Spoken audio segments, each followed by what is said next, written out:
So I myself am a regular visitor to Kashmir as a tourist, to the very areas that we're talking about.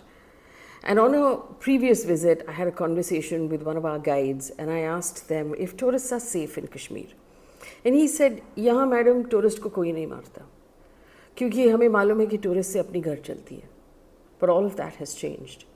Social media is full of people talking about how they just recently went there, or how they recently had a family member visit, or a colleague or a best friend who was in the same areas. Families eating bhel puri, eating Maggie in the meadows, enjoying the snow, enjoying the weather in Kashmir.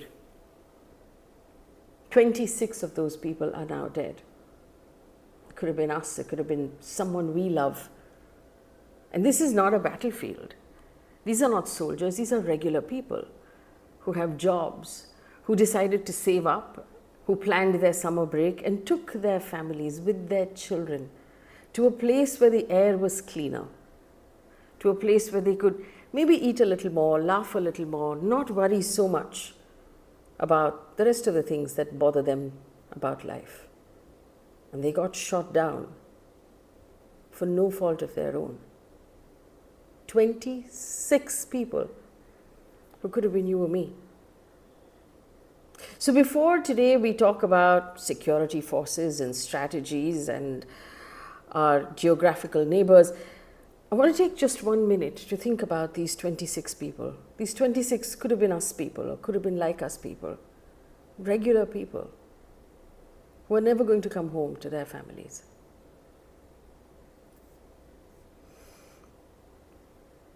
This has been the deadliest attack in Kashmir since Pulwama in 2019. This time targeting civilians.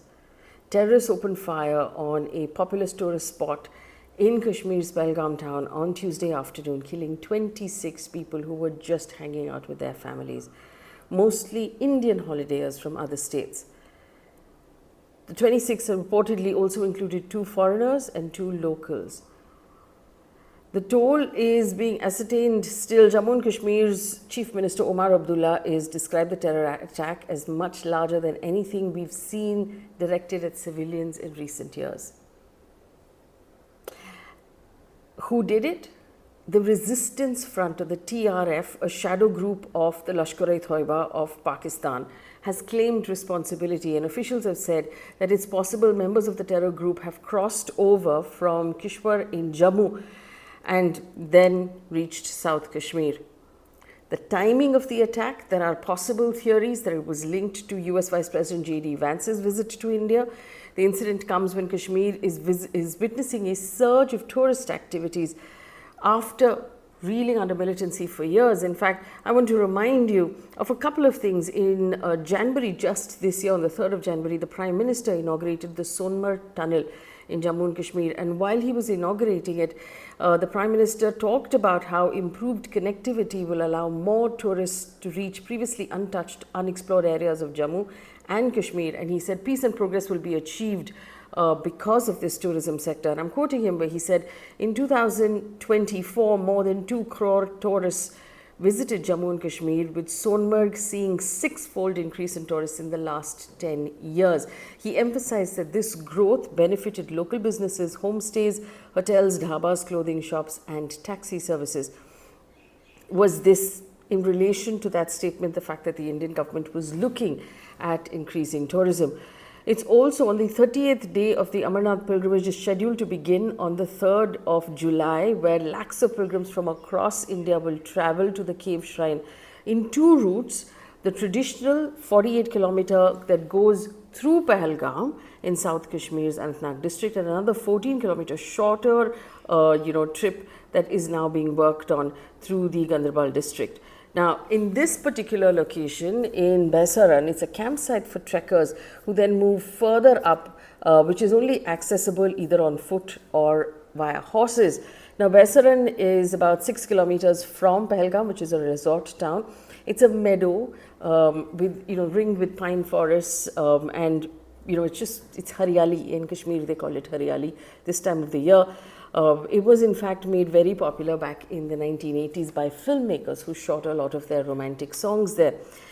People were there in these shacks that serve Maggie and snacks, and they were just hanging out when the terrorists came out from the trees into the grassland.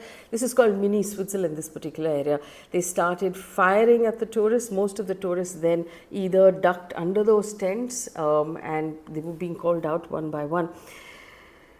Baisara is, like I said, accessible only on foot or by horses, and so choppers had to be deployed to evacuate those who were injured. The families of those injured or killed were taken to the government-owned Pahalgam club under tight security. The entire district administration police force was mobilized and ambulances were pressed into services. Some of the injured were also brought down from the meadow by the local people on their ponies, who actually pressed in to help. And there are quite a few eyewitness reports also that said the locals, the guides, the people in the shacks looked after those who were injured and those who were scared. What do we know about the victims? According to the officials, 22 out of the 26 victims have been identified. There are efforts being made to arrive at the identity of the other 4 as well. Among the dead are all tourists of several states, including Karnataka, Maharashtra, Haryana, Uttar Pradesh, at least 1 person from Gujarat, 3 from Tamil Nadu, 2 from Maharashtra among the injured. Immediately after this attack happened, Pahalgam, the town, which was teeming with tourists until that point, went into complete silence. Tourists began leaving in droves. The army, the CRPF, the local police were rushed into Baisaran after the news of gunshots. I want to remind you that in Jammu and Kashmir, the police, the Indian Army, the CRPF, the CAPF are among the various agencies that are responsible for security, along with the Intelligence Bureau. And so a massive terrorist operation has now been launched to hunt down the assailants, and security forces have fanned in different directions from what we understand.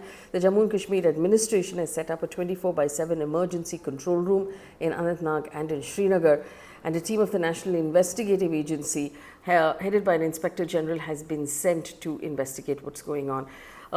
What was really disturbing about the information that came in were the eyewitness accounts from the survivors.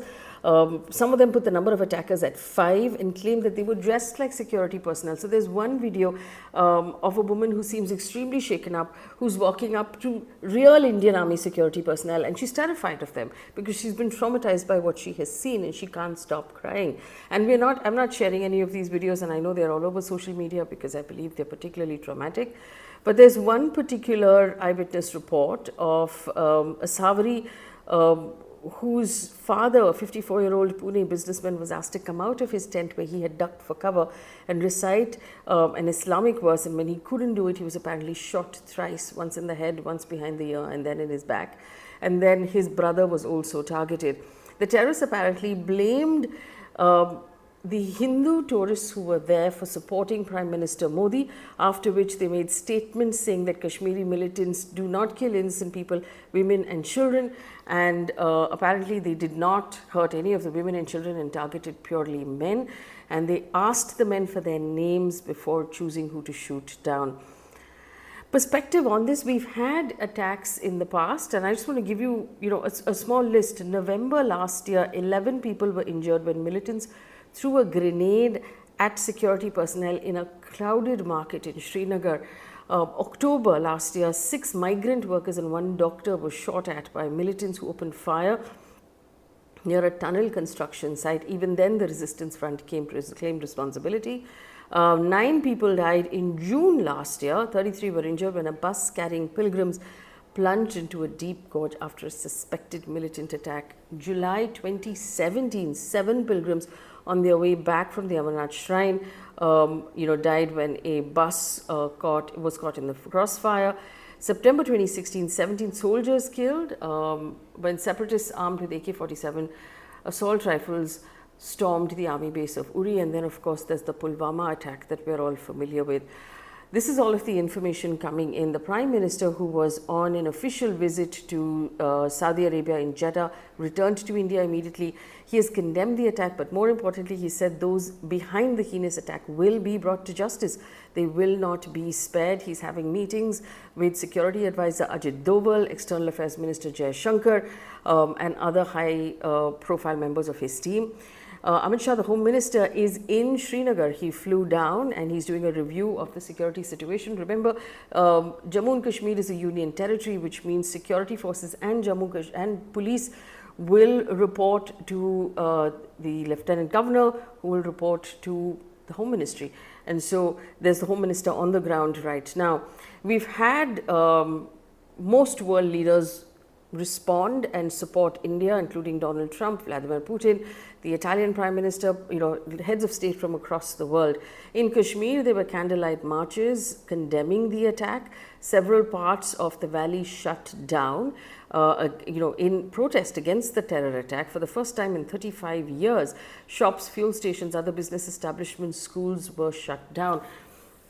I just want to put together a list of all of the things that the Indian government is likely to be working on right now in its various departments. So this is probably what is happening behind closed doors. First of all, like we know, there are investigations on the ground, and there is possibly a nationwide manhunt that has been activated to find the assailants of this particular attack, but also to find out if there was a larger attack, if there were more coordinated attacks that were planned, if there are any other targets that are being considered, and if there's right now preventive measures will be put into place, the intelligence will be activated to find out if there's any chatter. Checkpoints have been established, we understand, all over in Jammu and Kashmir, deployment of additional forces to keep people safe, bolstering security across that entire union territory, and in most other important parts of the country. We know that Mumbai and Delhi have been on high alert as well. Sketches have actually been released all over the country of these suspects and what they look like, so that people can be on the lookout. The Prime Minister, like I said, is in meetings right now. The Defence Minister is in briefings as well. There will be questions also, listening to intelligence and to chatter and activating underground sources to find out more about these assailants, who they're connected to, other militant groups, and what their entire plan was. Questions will be asked about how intelligence missed this. Were they lapses right now? Was there any sort of warning of an attack that was missed by the system? How did they breach security? How did they bring the weapons in? What was the coordination between the militants on the ground and anyone else across the border, or anyone else local who may have been helping them? These are all leads that they're going to be uncovering.